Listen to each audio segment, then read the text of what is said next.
Alright, Palau. If you want the quick summary, once upon a time there was a custody battle with a child between the US and Japan, but also the Philippines too, kind of. Yet for some reason Spain and Germany were arguing, yet the baby was technically descended from Taiwan, who had no claim over it, yet gave them a lot of money because they didn't want China to get too cozy, and they make great barbecue. It's time to learn geography now! Hey everyone, I'm your host Barbs. I love Oceania, the world's least talked about and explored region. Palau is a nation that's just starting to make its debut on the vacation getaway list. People are now just starting to talk about it. Each island kind of tells a different story. Let's jump into the map now, shall we?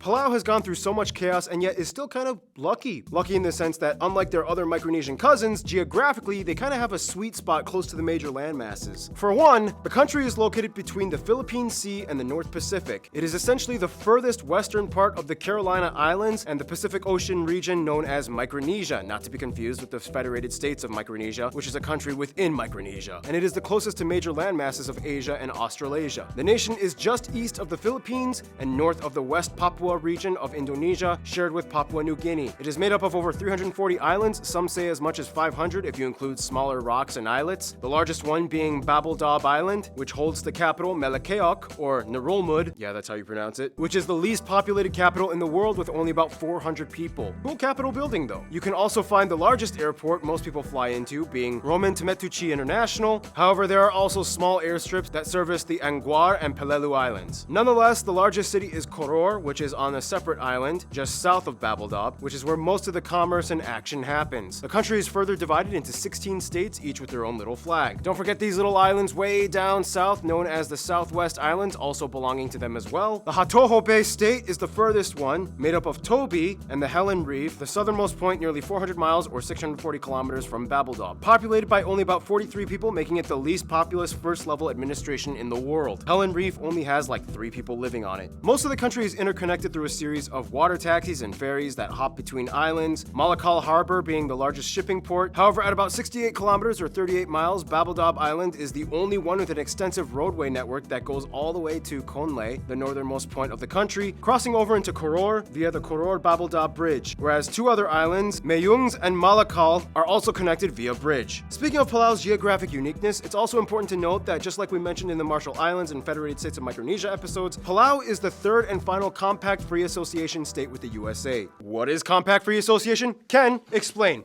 A compact free association means that Palauans, Marshallese, and Micronesians not only have access to certain U.S. social services like mail, education, and defense, but they are also allowed to freely enter and move about the USA and live there with no issues. Citizenship also comes easy if they wish to apply for it. And thank you, Ken. You'll notice a lot of the buildings and sites have plaques dedicated to the countries that have funded or invested in them. The bridge was built by the Japanese, the Capitol was built by the Taiwanese, but inspired by Capitol Hill in Washington, D.C. The list goes on. Otherwise, I talked to some of you guys, the Palauan geography peeps. Yes, we have people from Palau that watch this show, and many of you gave me a list of notable places to check out in case if you decide to visit, such as the National Museum, the Eptison Museum, the Nurulmud Capitol Building, the stone-faced monoliths of Narelong, the Tet El Bad stone coffin, the Yappies quarry site in Sunken Stone, Bloody Nose Ridge, so many World War II Japanese sites, including a Shinto shrine, Thousand Man Cave in Pelelu, Milky Way Rock Islands, the Kayangel Atoll. Yeah, I can tell how there's kind of like a lot of World War II and Japanese stuff lingering around. Yeah, we'll explain how it got that way in a sec. But first, let's go swimming with some non-poisonous jellyfish, shall we?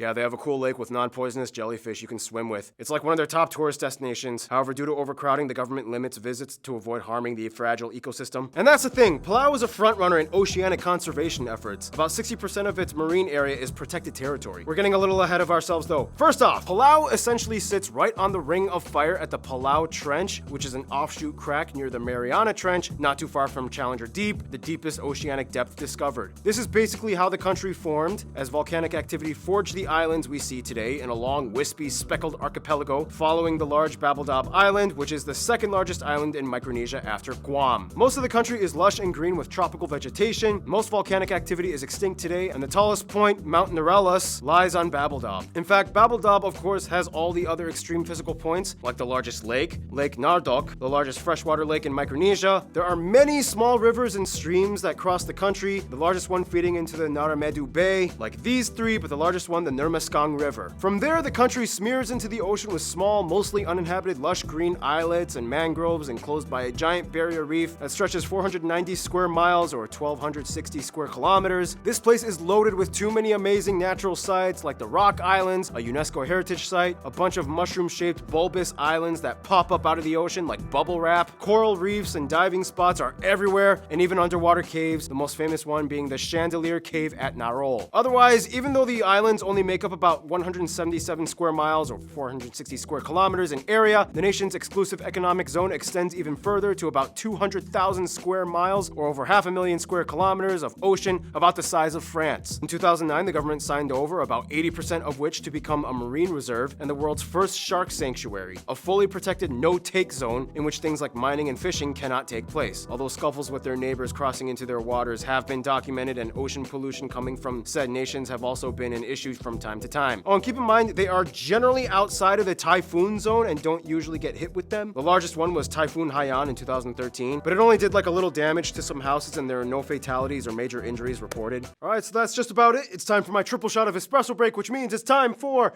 Noah.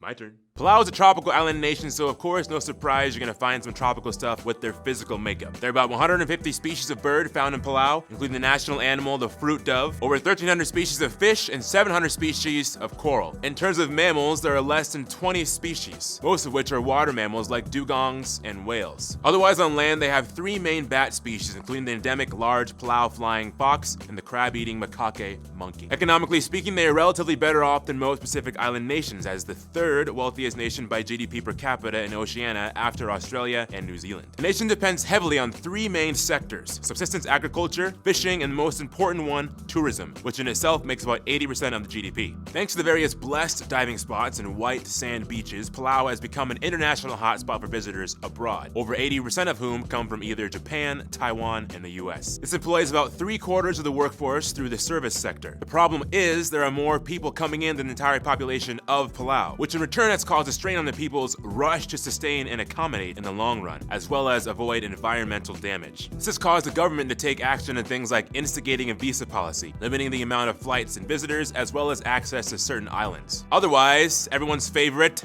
food. Now in Palau, the staple you can find with many dishes would most likely be either taro, yams, or tapioca cooked in various ways. And of course, fish. We asked you guys, the Palauan jogger peeps, to give a list of some top notable dishes from Palau. And some things you guys mentioned include things like beltakal soup, tinola, ulkoy, Palauan style halo halo, fruit bat soup, ugayab. And there are so many fruits like passion fruit, papaya, mango, soursop, and rambutans. And of course, many Western and Asian dishes have permeated the mainstream gastronomy. You can find sushi, burgers, and pizza everywhere as well. Regardless of all the outside influence, the Palauan people have stuck close to their roots and built a nation that is specifically theirs. Which brings us to...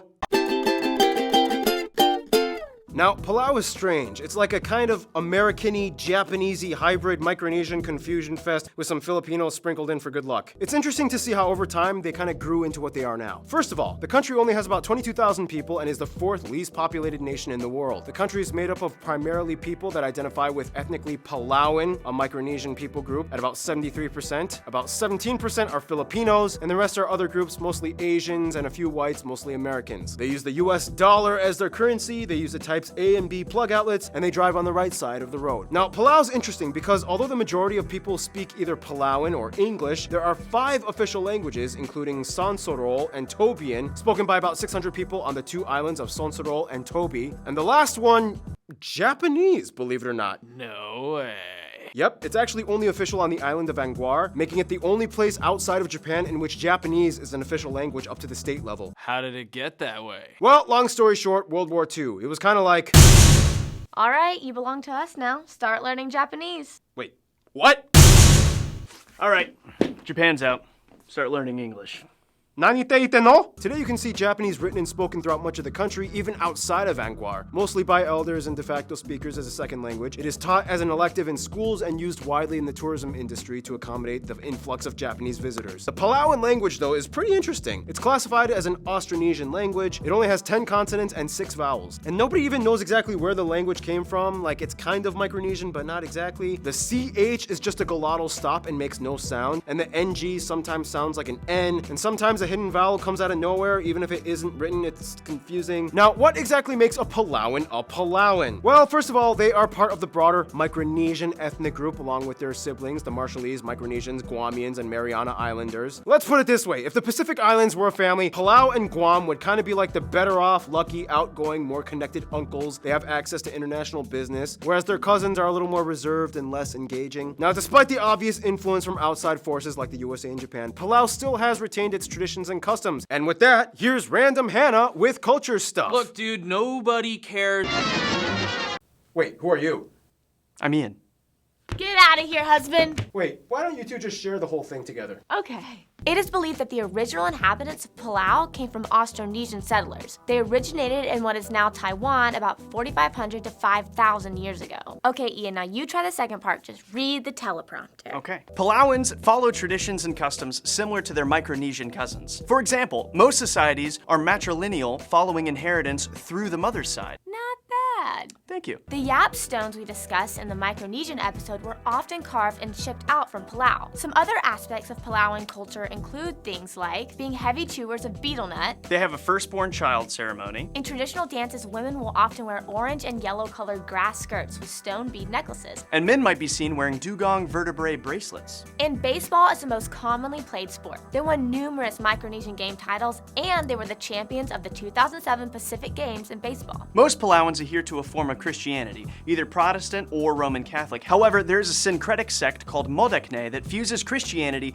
with tradition Palauan deities. Which is practiced by about 8% of the country. If there were two symbols that epitomize Palauan identity, though, it would have to be the circle divided into four symbolizing wealth and the traditional thatched gable house known as the bai. Elaborately decorated with painted carvings on the posts and walls, these structures served as community meeting houses and have been constructed before any Western or Eastern involvement. And now we move on to Keith with music no one cares about or wants to see him on the screen. Ugh. What's wrong with Keith? He's a Gators fan. Keith must die. By the way, I'm wearing a Rush t-shirt. This shirt is awesome. Rush is my favorite band. I love Rush. That's my commentary on their band. So therefore they can't sue us for fair use. Music in Palau is interesting because there are really no intellectual property laws or restrictions. So people can kind of just piggyback off of each other without any repercussions. Traditionally, stick dances and percussion were and still are common, especially during events. In terms of mainstream modern music, obviously due to the American and Japanese influence, many songs from Palau include elements taken from each technique and style. They even have their own Palau style of country music.